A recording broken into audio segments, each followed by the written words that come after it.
Welcome to white page academy.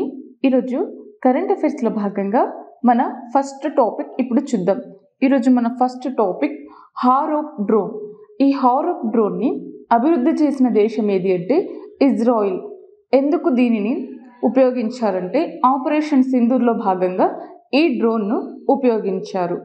Next topic అగ్రిస్ and ఆల్ ప్రెగ్నా ఇనిషియేటివ్. దీనిని ప్రారంభించింది ఏది అంటే వరల్డ్ బ్యాంక్ దీనిని ప్రారంభించింది. కారణం ఏమిటంటే ఉత్తరప్రదేశ్ ఆర్థిక వ్యవస్థను పెంపొందించేందుకు ఈ అగ్రి అండ్ ఆల్ ప్రెగ్నా ఇనిషియేటివ్ని ప్రారంభించారు. దీనిని ప్రారంభించిన వారు ఎవరు అంటే ఉత్తరప్రదేశ్ ముఖ్యమంత్రి అయిన యోగి ఆదిత్యనాథ్ దీనిని ప్రారంభించారు. Next topic medium range surface to air missile India ecosystem summit 2.0. ఇది ఎక్కడ జరిగిందంటే న్యూఢిల్లీలో centre for joint welfare studies మరియు aerospace surface India, Israel aerospace ఇండస్ట్రీతో కలిపి దీనిని నిర్వహించారు. Next topic United Nations forum on forest. దీనిని స్థాపించిన సంస్థ ఏది అంటే ఎకోసోక్. దీనిని న్యూయార్క్లోని ఐక్యరాజ్య సమితి ప్రధాన కార్యాలయంలో ఐక్యరాజ్య సమితి అడవులపై ఐక్యరాజ్య సమితి ఫోరం 20వ సెషన్లో భాగంగా ఇందులో భారత్ పాల్గొంది. United Nations forum on forest ఇది ఏ సంవత్సరంలో రూపొందించబడిందంటే 2000లో. నెక్స్ట్ టాపిక్ స్కాల్ప్ క్షిపణి. దీనిని సంయుక్తంగా అభివృద్ధి చేసిన 2 దేశాలు ఏవి అంటే యునైటెడ్ కింగ్డమ్ మరియు ఫ్రాన్స్. ఎందుకు దీనిని సంయుక్తంగా అభివృద్ధి చేశారంటే ఆపరేషన్ సింధూర్లో భాగంగా పాకిస్తాన్ మరియు పాక్ ఆక్రమిత కాశ్మీర్ లోపల ఉన్న తీవ్రవాద మౌలిక సదుపాయాలను ఢీకొట్టేందుకు భారత రాఫెల్ యుద్ధ విమానాల నుండి ఈ స్కాల్ప్ క్షిపణులను ప్రయోగించారు.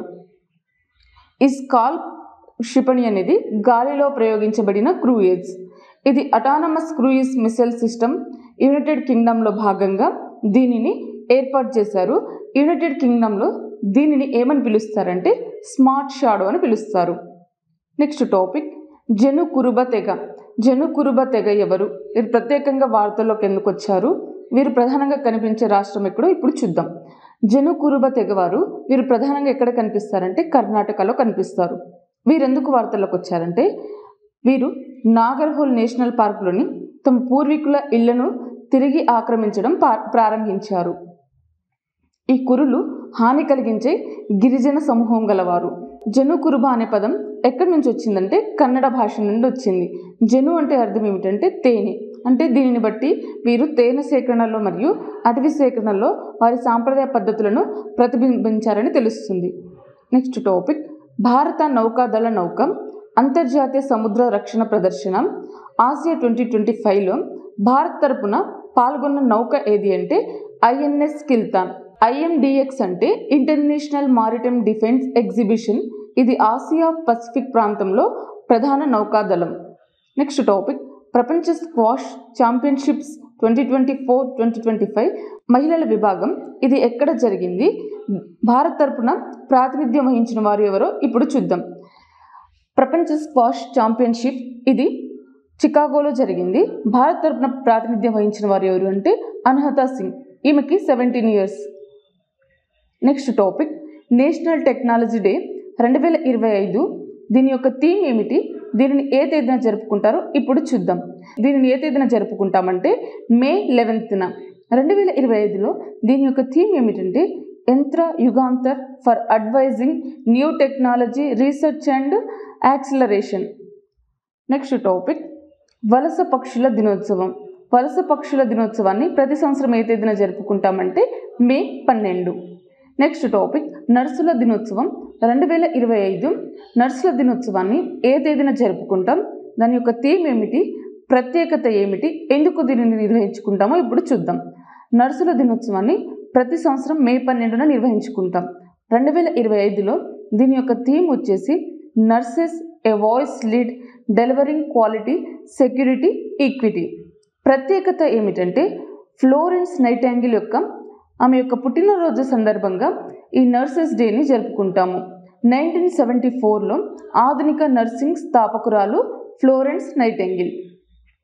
నెక్స్ట్ టాపిక్ రవీంద్రనాథ్ ఠాగూర్ జయంతి 2025లో ఎన్నవ జయంతి అనంటే 164వ జయంతి. రవీంద్రనాథ్ ఠాగూర్ ఇతను నోబెల్ బహుమతి గ్రహీత. ఇతని యొక్క బిరుదులు ఏమిటంటే గురుదేవ్, కవిగురు మరియు విశ్వకవి. ఇవి ఇతని యొక్క బిరుదులు. Next topic UNESCO press freedom prize 2025లో గౌరవించబడిన పత్రిక ఏది అంటే లా ప్రెసేనా. ప్రపంచ పత్రికా దినోత్సవాన్ని ప్రతి సంవత్సరం ఏ తేదీన నిర్వహించుకుంటామంటే మే 3న. లా ప్రెసేనా వార్తాపత్రిక UNESCO Guillermo Cano world press freedom prize 2025 గ్రహీతగా ప్రకటించబడింది. నెక్స్ట్ టాపిక్ మే 6, 2025న మొత్తం కాల్పుల విరమణకు అంగీకరించిన 2 దేశాలు ఏవి అంటే భారతదేశం మరియు పాకిస్తాన్. ఈ 2 దేశాలు కాల్పుల విరమణకు అంగీకరించాయి. నెక్స్ట్ టాపిక్ బ్రహ్మోస్ క్షిపణి ఉత్పత్తి కేంద్రంగా ఏర్పాటు చేయబడిన నగరం ఏది అంటే లక్నో. బ్రహ్మోస్ క్షిపణి అనేది ఉత్పత్తి యూనిట్ను ఉత్తరప్రదేశ్లో దీనిని లక్నోలో స్థాపించారు. నెక్స్ట్ ఈరోజు యొక్క క్వశ్చన్, దీనిని కామెంట్లో చెప్పండి. పండిట్ లక్ష్మీచంద్ కళాకార్ సామాజిక్ సమ్మాన్ యోజనను ప్రారంభించిన రాష్ట్రం ఏది? ఆప్షన్ ఏ పంజాబ్, హర్యానా, ఉత్తరాఖండ్, పశ్చిమ బెంగాల్.